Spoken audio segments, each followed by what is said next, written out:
අලුත් අවුරුද්දට හරි එහෙම නැත්නම් ඔයා පාවිච්චි කරන ෆෝන් එක මාරු කරලා අලුත් ස්මාර්ට් ෆෝන් එකක් ගන්නද ලෑස්ති වෙන්නේ. ෆෝන් මාකට් එකේ තියෙන මොඩල්ස් ගොඩ දැක්කම මොකක්ද ගන්න කියලා හිතා ගන්න බැරුව නේද හිටියේ. පොඩ්ඩක් ඉන්න මොකද අද මම වීඩියෝ එකෙන් කියලා දෙනවා බ්‍රෑන්ඩ් නිව් ස්මාර්ට් ෆෝන් එකක් මිලදී ගන්න කලින් අනිවාර්යයෙන්ම බලන්න ඕන දේවල් කීපයක් ගැන. කොහොමද යාළුවනේ ඔයාලා එකතු වෙලා ඉන්නේ සලිතටෙක් YouTube channel එකත් එක්ක. ඉතින් තාම subscribe කරලා නැත්නම් පහළ තියෙන subscribe button එක click කරලා වීඩියෝ එකට like එකක් දාගෙනම අපි යමු වීඩියෝ එකට.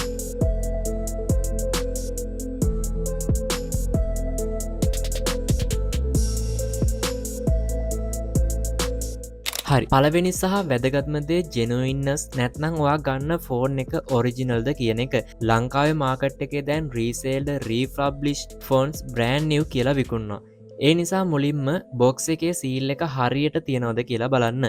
ඊළඟට ෆෝන් එක අරගෙන තරුවයි #0.6 ගහලා ඉමි නම්බර් එක චෙක් කරන්න. ඒ නම්බර් එකම ෆෝන් බොක්ස් එකේ තියනවද කියලාත් බලන්න. පුළුවන් නම් imei.info වගේ වෙබ්සයිට් එකට ගිහින් ඒ ඉමි එක ගහලා ඔයාගේ අතේ තියෙන මොඩල් එකමද පෙන්වන්නේ කියලා කන්ෆර්ම් කරගන්න. ඒ වගේම වැදගත් දෙයක් තමයි TRCSL approval එක තියෙනවද කියලාත් බලන එක ගොඩක් වැදගත්. දෙවැනි කාරණාව බජට් එක. කඩේට යන්න කලින් ඔයාගේ ලිමිට් එක මොකක්ද කියලා තීරණය කරන්න.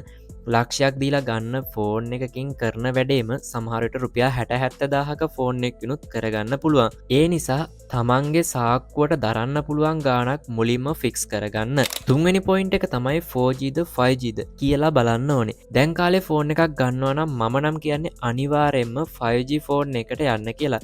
මොකද ඔයා මේ ෆෝන් එක අවුරුදු 2-3ක් පාවිච්චි කරනවා නම් ඉස්සරහට එන 5G තාක්ෂණයත් එක්ක ඔයාට ගැටලුවක් නැතුව වැඩ කරන්න පුළුවන්. හැබැයි ඔයාගේ බජට් එකට ගොඩක්ම අඩු නම් විතරක් 4G එකට යන්න. නැත්නම් ෆියුචර් ප්‍රූෆ් වෙන්න 5G තමයි ගොඩක් හොඳ. හතරවෙනි පොයින්ට් එක තමයි ෆෝන් එකේ මොලේ නැත්නම් ප්‍රොසෙසර් එක. ෆෝන් එක හිර නොවි, ඒ කියන්නේ ලැග් නොවි වැඩ කරන්න නම් හොඳ චිප්සෙට් එකක් තියෙන්නම ඕනේ. Snapdragon නම් 6 series හරි 7 series වල අලුත් ප්‍රොසෙසර් එකක් බලන්න. උදාහරණයකට Snapdragon 7s Gen 2 වගේ. MediaTek නම් Dimensity series එකේ 6080 7050 වගේ ප්‍රොසෙසර් ගැන ගොඩක් බලන්න. නිකම්ම නම බලන්නේ නැතුව ගන්න කලින් ඒ ප්‍රොසෙසර් එකේ රිවිව්ස් බලන්නත් අමතක කරන්න එපා. ඔයා ගේම කෙනෙක් නම් පස්වෙනි පොයින්ට් එක ඔයාට තමයි ගොඩක්ම වැදගත් වෙන්නේ. ගේමින් වලට ප්‍රොසෙසර් එක වගේම වැදගත් දේවල් දෙකක් තියෙනවා. එකක් තමයි ෆෝන් එක හීට් වෙන්නේ නැතුව තියාගන්න කූලින් සිස්ටම් එකක් තියෙනවද කියන එක. අනිත් දේ තමයි ඩිස්ප්ලේ එක. අඩුම තරමේ 90Hz හරි 120Hz රිෆ්‍රෙෂ් රේට් එකක් තියෙන ඩිස්ප්ලේ එකක් ගේමින් වලට ගොඩක් වටිනවා. ටච් සෑම්පලින් රේට් එක ගැනත් පොඩ්ඩක් හොයලා බලන්න. හයවෙනි පොයින්ට් එක තමයි ස්ටෝරේජ් සහ RAM. 2024-2025 කාලේ 64GB ස්ටෝරේජ් දැන් කොහොමත් මදි. ඒ නිසා අඩුම තරමේ 128GB වත් තියෙන ෆෝන් එකක් ගන්න. ඒ වගේම RAM එක ගැන බැලුවොත් Android ෆෝන් එකක් ස්මූත් දුවන්න නම් අඩුම 6GB හෝ 8GB RAM එකක් තියෙන එක තමයි වඩා හොඳ. Virtual RAM තිබුණාට මදි, physical RAM එක ගැනම සැලකිලිමත් වෙන්න. හත්වෙනි පොයින්ට් එක තමයි කැමරා එක. මෙතනදි ගොඩක් අය රැවටෙනවා මෙගාපික්සල් ගාන්ට. 108 මෙගාපික්සල් 200 මෙගාපික්සල් තිබුණ පලියට ෆොටෝස් කොලිටි වෙන්නේ නැහැ. මෙතනදි වැදගත් වෙන්නේ සෙන්සර් එකේ සයිස් එක සහ ෆෝන් එකේ ඉමේජ් ප්‍රොසෙසිං එකයි. පුළුවන් නම් iOS තියෙන කැමරා එකක් ගන්න try කරන්න. එතකොට වීඩියෝස් එහෙම හෙලවෙන්නේ නැතුව ගොඩක් ස්මූත් විදිහට ලස්සනට ගන්න පුළුවන්කම තියෙනවා.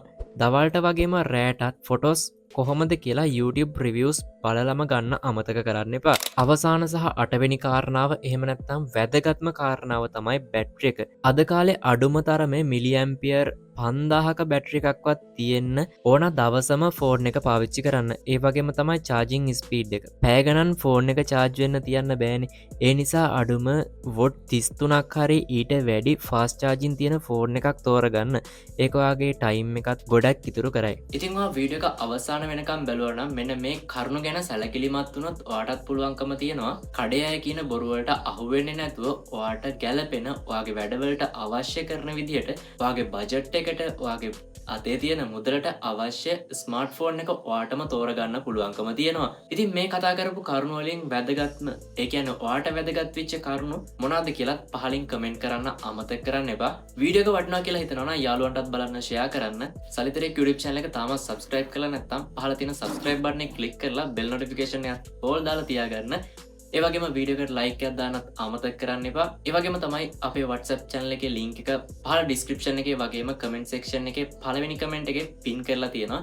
ඉතින් ඔයාලට පුළුවන්කම තියෙනවා ඒ links follow කරලා WhatsApp channel එකට join වෙන්න. එහෙනම් නැවත වීඩියෝ එකකින් හම්බ වෙනකම් අදට ගිහිල්ලා එන සුබ දවසක් හැමෝටම.